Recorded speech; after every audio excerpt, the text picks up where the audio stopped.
Di suatu siang, saat semua guru sudah beranjak pulang meninggalkan sekolah, tampak Bu Sari masih tetap duduk di bangkunya.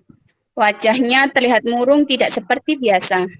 Melintaslah Bu Umi yang hendak menjalankan sholat duhur. Bu Sari memanggil Bu Umi untuk berbagi cerita dari yang dialaminya hari itu. Lalu terjadilah perbincangan berikut ini. Bu Umi, Ya Bu Sari, ada yang bisa saya bantu? Saya lihat Bu iya Sari Bu. tidak ceria biasanya.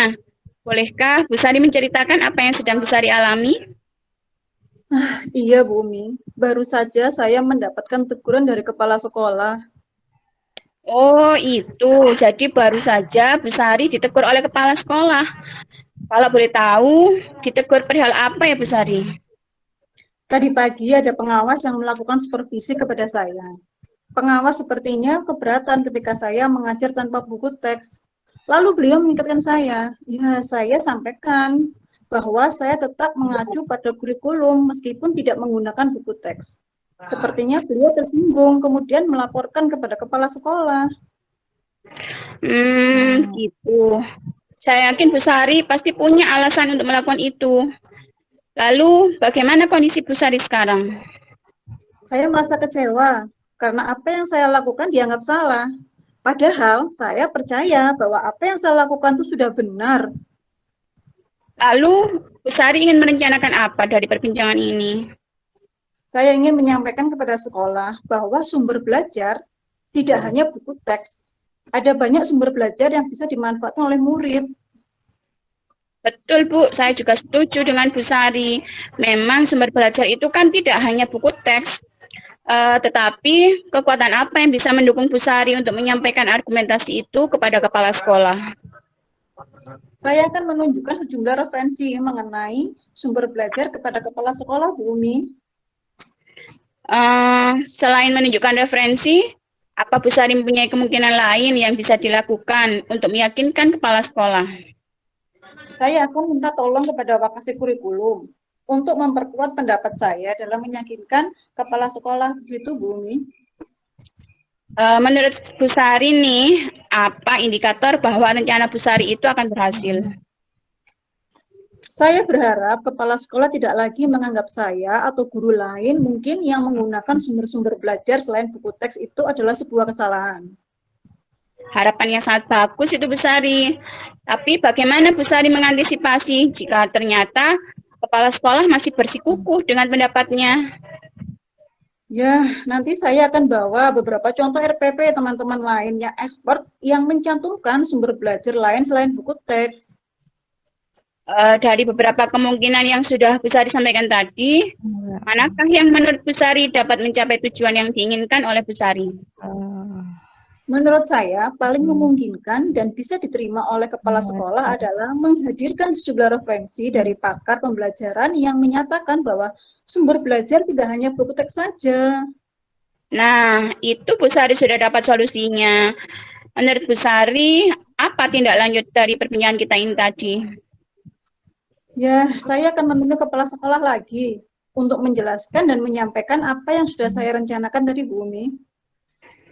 Lalu, siapa yang menurut Bu Sari dapat membantu Bu Sari untuk menyampaikan apa yang sudah Bu Sari rencanakan ini? Saya pikir, karena terkait dengan pembelajaran, maka Wakakurikulum adalah orang yang sangat tepat untuk membantu saya mengeksekusi rencana ini. Luar biasa memang Bu Sari ini. Saya yakin pasti Bu Sari mampu melaksanakan dan menyelesaikannya. Ya, baik, setelah melihat dan mendengarkan proses praktik, maka dapat disimpulkan yaitu pertama, tujuan dalam menyampaikan coaching, coach sudah baik, menyampaikan pembuka, dan juga coach dapat menyampaikan tujuan yang hendak dicapai dengan jelas. Dan dalam identifikasi pertanyaannya, coach sudah bersifat terbuka dan mampu mengeksplorasi coach memberikan respon yang lancar. Kemudian dari segi rencana aksinya, coach juga sudah mampu memberikan pertanyaan, mengambil keputusan mandiri oleh coach, Coach juga membuat coach mengeksplorasi jawabannya sehingga menjadi jawaban yang lebih spesifik.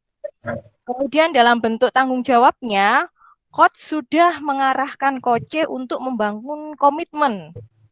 Dan coach sendiri telah dapat membuat komitmen secara mandiri yang berbasis Tirta. Itu saja komentarnya. Terima kasih. Ya, terima kasih. Hasil pengamatan saya tidak jauh berbeda dengan Bu Risti, di mana tujuan dari kegiatan coaching antara Bu Umi dan Bu Sari tadi sudah terpapar secara jelas, nih. Terus kemudian coach juga sudah bisa mengeksplor pertanyaan-pertanyaan untuk mengidentifikasi permasalahan yang dialami oleh coach dengan baik, sehingga pada aksi nyata juga coach bisa menjelaskan secara rinci apa yang akan menjadi rencana ke depannya atau solusi dari permasalahannya dengan cara menggiring. Coach sudah sangat baik dalam menggiring coach dalam membuat membuat membuat solusi-solusi yang akan dilakukan oleh dirinya sendiri. Dan pada bagian tanggung jawab juga coach sudah bisa membangun komitmen coach sudah bisa membangun komitmen dari coach untuk melakukan aksi nyata yang berupa tanggung jawab secara lebih detail lagi. Itu dari saya. Terima kasih.